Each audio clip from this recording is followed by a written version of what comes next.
You are listening to Unstoppable Actors, the essential podcast for ambitious, unknown actors with me, Louise, the artistic director of Standby Method Acting Studio.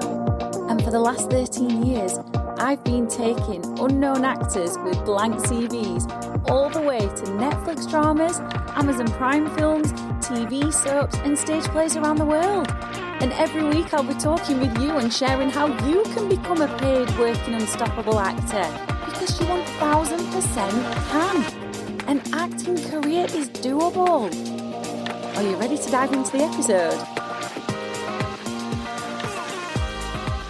Hello and welcome to another juicy episode of Unstoppable Actors. I am so excited to share with you today 3 method acting exercises that you must try immediately because they are going to seriously up-level your character connections and your scene work. And when you do that, you become more castable. And that is all I want for you, because unstoppable actors are castable actors. And I'm going to take you behind the scenes of a class that I did last night to share with you how you use these exercises and what happened to an actress in the audition zone who I coached through these 3 exercises. It was incredible. She had a smile as big as the moon after we'd gone through these exercises, and the scene was just something else completely. It was so captivating to watch, and this is possible for you as well. Before I get started, I just want to give a big shout out to Brittany Lee, who dropped into the DMs earlier this week, and this is on Instagram. So if you want to come and drop into the DMs and say hi, I'd love to see who I'm recording these episodes for. So it was so lovely to see Brittany's face. She dropped into the DMs on Instagram, which is at Standby Method Acting Studio, and she said, "Hey Louise, Brittany Lee here, fellow Northerner. I've been following your podcast for quite some time now. I've just popped in my information to receive the method acting book. I can't wait to get cracking." I never really actually promote the Method Actors Handbook. In fact, I don't. I never promote it on here. So I thought that was a really good little reminder for me to share that you actually can grab the Method Acting Handbook for free. And it has got absolutely tons of method acting exercises in there. It's got business of acting exercises in there. It's got confidence boosting exercises in there. It's actually a really great free resource. And if you want to get your hands on it, all you need to do is go to this link, bit.ly/method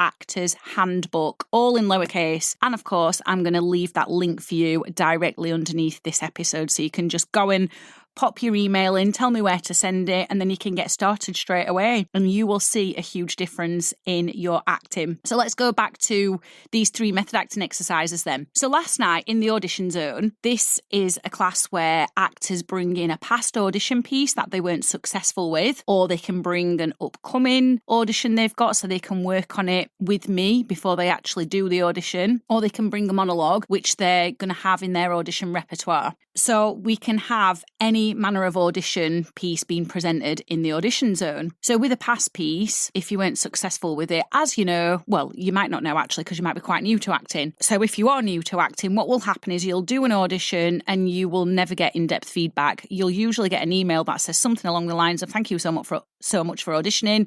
We really enjoyed your piece. Unfortunately, this time you weren't successful." It'll be something along those lines, or "We went with another actor this time." And that really doesn't help you at all because you need to know what actually went on with my audition piece. So people bring past pieces to us to work through them because I can share with the actors what was missing, and then I can share with them the exact exercises they need to be able to make a deeper connection. So this actress actually brought a piece to the class that she'd done as a self-tape. It was one of 2 scenes she had to do. Now, she did get cast in the role, which is so exciting, but she said this scene she was really, really shaky with. And she said she kept doing loads and loads of takes because it was a self-tape. And she said the more takes she did, the less connected she felt. And she wanted to work on it because she wanted to know, like, how could I actually connect to it? And of course, she's got it coming up in a film because she got cast in the role. So I asked her, well, you've said it felt shaky, which is what she shared with me at the beginning of the class, but what does shaky mean to you? So she said shaky meant she wasn't connecting, she was in her head, overthinking, and she was hyper aware. And so I dug a bit deeper and I was like, well, what were you hyper aware of? Were you hyper aware of the thoughts in your head? Were you hyper aware of the way you were delivering the lines? Or were you hyper aware of what your body was doing or not doing? I believe she said a combination, but mostly what her body was or wasn't doing. So I asked her to share the scene. And one of the other actors who didn't have an audition piece to share but wanted to show up and facilitate jumped in and read the other piece. So that's the other thing that happens inside the audition zone. If you don't have an audition coming up, totally fine. You can come along anyway to get some practice in, and you can facilitate and read in for other actors. So they did the scene. I'm not critiquing the other actor who's facilitating. I'm focusing solely on this actress. So she did the scene, and I said to her, well, now I know what you mean by feeling shaky and disconnected. And what I'd observed is that she was demonstrating. So demonstrating just means faking responses, but making it look like she was having a genuine response. So it might be eyes wide open when someone says something a bit shocking, but you don't genuinely feel that shock. You're just making your eyes look like they're wide open as if you felt the shock, but you haven't. So that's what demonstrating is. So there was that going on. She wasn't genuinely listening at times to her scene partner. So what her scene partner was saying wasn't landing, and she wasn't having a genuine response to some quite big things they were saying to her, which were integral for the scene to move forwards. And then the other thing is that she came in with a lack of energy, whereas this scene actually was quite a big, meaty scene. It was a short one, but the content of it was meaty. So I shared this with her and I said not to worry because all actors do this. So the first thing we did is we played detective and we got down and dirty with the given circumstances. And the given circumstances are the facts that are verifiably true. We cannot change the given circumstances. They've been written in for a reason. If we change them, we're essentially changing the story. So we played around with the given circumstances, pulled them out, but more specifically what her relationship was to the other character. And as we were doing this, because I asked her lots and lots of questions, I could see her brain going ping, ping, ping, ping, and it was so exciting because things were landing for her that hadn't landed before. She'd not noticed these given circumstances. And as an early career actor, I see this happen a lot. It's quite a common mistake, but it's one we can uncover together and we can work through. So then we moved on to another exercise called rampaging, because she was missing the energy and vitality needed at the beginning of the scene. It was almost like the scene had started from her first line, but this doesn't happen. This is not true for characters. The scene has started way before you even speak.